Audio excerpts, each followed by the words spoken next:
Welcome to Diwakar physics. चलिए इस video में हम एक न्यूमेरिकल सॉल्व करेंगे। पहले exercise 11B question number 3।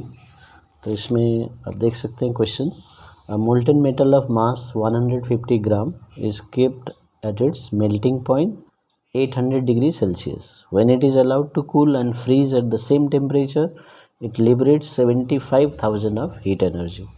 So what is the specific latent heat of metal. तो ये पहला क्वेश्चन है। ठीक है, तो अभी हमारे पास क्या क्या वैल्यू दिया है वो हमें लिखना है। तो सबसे पहले आप स्टैंडर्ड नोटेशन के हिसाब से लिख लीजिए। तो क्या दिया है, मास दिया है 150 ग्राम। तो मास दिया है 150 ग्राम और मेल्टिंग पॉइंट दिया है 800 डिग्री सेल्सियस। और यहाँ पर दिया है, देखिए कितना एनर्जी लूज किया जब फ्रीज करेगा, 75,000 जूल। तो ये है Q is equal to 75,000 joule. तो अभी हमें निकालना है स्पेसिफिक लैटेंट हीट। अभी L जो होता है स्पेसिफिक लैटेंट हीट होता है Q/m, amount of energy required to change the state of unit mass. तो Q/m, तो L is equal to Q/m, ये फार्मूला है स्पेसिफिक लैटेंट हीट का। जब भी फ्रीज होता है, मेल्ट होता है, तो ये फार्मूला लगाना। अभी Q क्या है, देखिए 75,000 और मास है 150 ग्राम। तो यहाँ पर कैंसिल कर सकते हैं। तो 5 सो 500 जूल ये ग्राम में, तो 500 जूल पर ग्राम। यदि आप चाहे तो इसको 150 ग्राम को आप कन्वर्ट कर सकते हैं केजी में, फिर जूल पर केजी आप निकाल सकते हैं। ठीक है, तो ये हो गया पहला आंसर। अभी दूसरा क्वेश्चन में देखें, if specific heat capacity of metal is 200 joule per KG per kelvin, how much additional heat will be given out to cool up to -50 degree celsius. तभी वो 800 डिग्री सेल्सियस में है। अब उसको और कूल करना है -50 डिग्री सेल्सियस तक, तो कितना हीट रिलीज करेगा। तो जब भी हम देखते हैं यहाँ पर हीट लेने से या देने से टेम्परेचर में चेंज आता है, तो आपको फार्मूला लगाना है Q is equal to MC delta T, ये सेकेंड पार्ट। तो यहाँ क्योंकि देखिए टेम्परेचर चेंज हो गया और बीच में कोई ऐसा टेम्परेचर नहीं है जिसमें दूसरा कुछ प्रोसेस हो, बॉइलिंग हो या फ्रीजिंग हो, मेल्टिंग हो। तो यही मेल्टिंग पॉइंट है या यही फ्रीजिंग पॉइंट है, आप उससे टेम्परेचर चेंज कर दें। तो इसके बीच में कोई दूसरा ट्रांजिशन टेम्परेचर नहीं है, इसलिए हम डायरेक्टली इसको डेल्टा T लिख सकते हैं। 800 माइनस -50, तो 850 चेंज हो जाएगा, तो डेल्टा T मिल गया। तो अभी Q is equal to MC delta T। तो मास हो गया 150 ग्राम। अब देखिए इसमें मास दिया 150 ग्राम, लेकिन स्पेसिफिक हीट कैपेसिटी दिया है पर केजी हिसाब से। तो इसका मतलब हमें इसको कन्वर्ट करना पड़ेगा। तो 150/1000 kg और C का वैल्यू है 200 और डेल्टा T 850।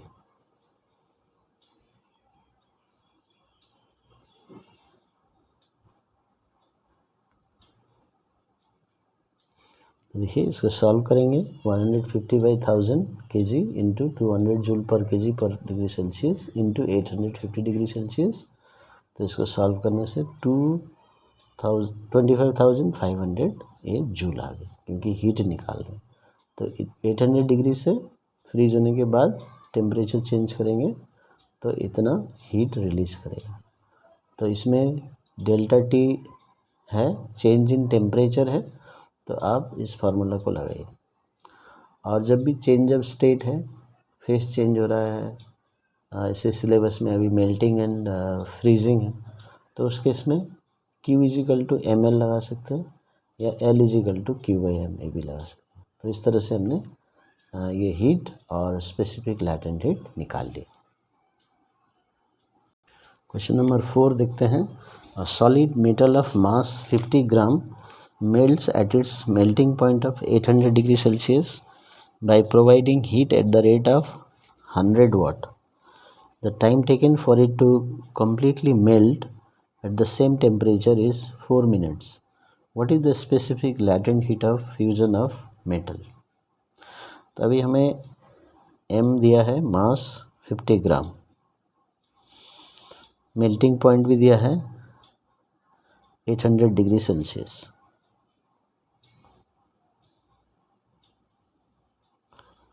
पावर दिया है 100 वाट। तो ये जो है ना, ये heat is provided at the rate of 100 वाट, तो ये पावर होता है जूल पर सेकेंड। ठीक है, तो इसको डायरेक्टली पावर ले सकते हैं। टाइम दिया है 4 मिनट्स, तो इसको कन्वर्ट कर देंगे 4 × 60, क्योंकि ये जूल पर सेकेंड में होता है। तो 240 सेकेंड्स।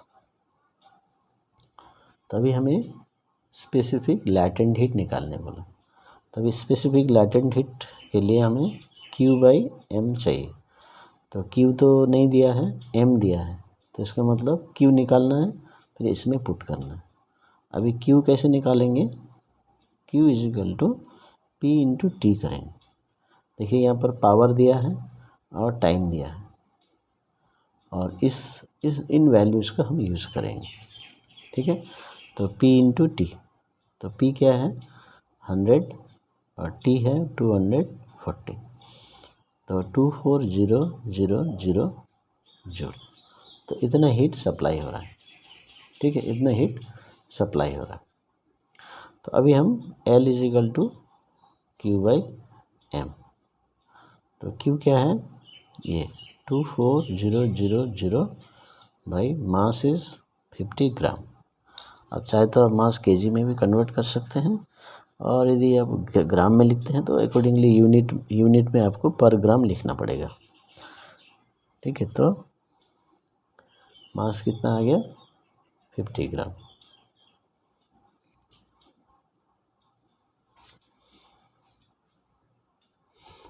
तो इसको डिवाइड करेंगे, तो डिवाइड करके आंसर हमारा आ जाएगा। तो इसको डिवाइड कर दिया हमने, तो 480, और Q है जूल में और ये ग्राम में लिया हमने। ठीक है, तो जूल पर ग्राम।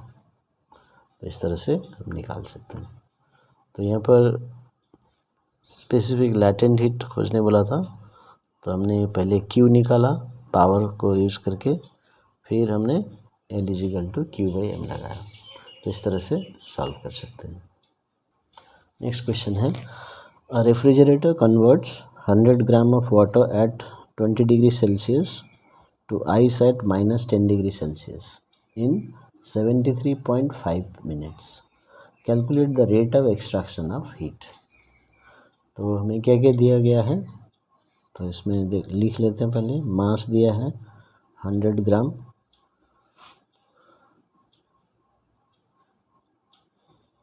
टाइम दिया है 73.5 मिनट,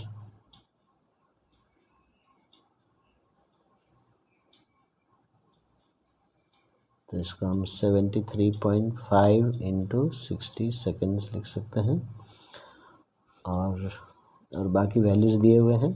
और ये इनिशियल टेम्परेचर है और ये फाइनल टेम्परेचर है, ये लेकिन वाटर का है, ये आइस बन चुका है। तो हम स्टेप्स वाइज लिखेंगे। तो क्या करेंगे, वाटर जो 20 डिग्री सेल्सियस है उसको हम पहले लाना पड़ेगा water at 0 degree Celsius, 0 degree Celsius, तब जाके वो फ्रीज होगा और आइस बनेगा। उसके बाद बनेगा आइस एट 0 डिग्री सेल्सियस, और आप देख सकते हैं आइस को -10 डिग्री सेल्सियस में लाना है, तो आइस -10 डिग्री सेल्सियस में आ जाएगा। तो इसका मतलब ये 3 स्टेप में ये काम होगा।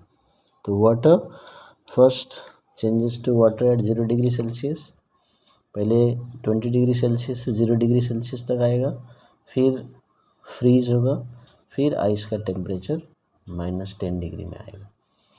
अभी इस केस में क्या फार्मूला लगाएंगे, देखिए change in temperature, temperature change हो रहा है तो mc डेल्टा टी लगाइए। फिर इस केस में water is changing into ice without change in temperature, तो इस केस में Q is equal to ml लगाइए। इसको Q1 लिखिए, इसको Q2 लिखिए, Q2 is equal to ml। जब भी फ्रीजिंग और मेल्टिंग होगा तो ये फार्मूला लगाना। फिर इस केस में आइस 0 डिग्री से -10 में से फिर मैं यहाँ टेम्परेचर चेंज हो रहा है तो Q3 is equal to mc delta t लगाइए। तो ये 3 स्टेप में अलग अलग फार्मूला है। तो टोटल हीट क्या होगा यहाँ से लेकर यहाँ तक, तो टोटल हीट निकाल लेंगे Q1 plus Q2 plus Q3, तो mc delta T plus ml plus mc dash delta T dash. अभी ये जो C है ये वाटर का है, ये जो C है ये आइस का है, क्योंकि आइस का टेम्परेचर चेंज हो रहा है तो इसलिए मैंने यहाँ C डैश और इसका टेम्परेचर चेंज अलग है तो T डैश लिख दिया। चलिए अब इसका वैल्यू पुट कर लेते हैं। अभी यहाँ पर जो वैल्यूज़ दिए हैं ये ग्राम में दिया है तो इसलिए मास को कन्वर्ट करने का ज़रूरत नहीं है।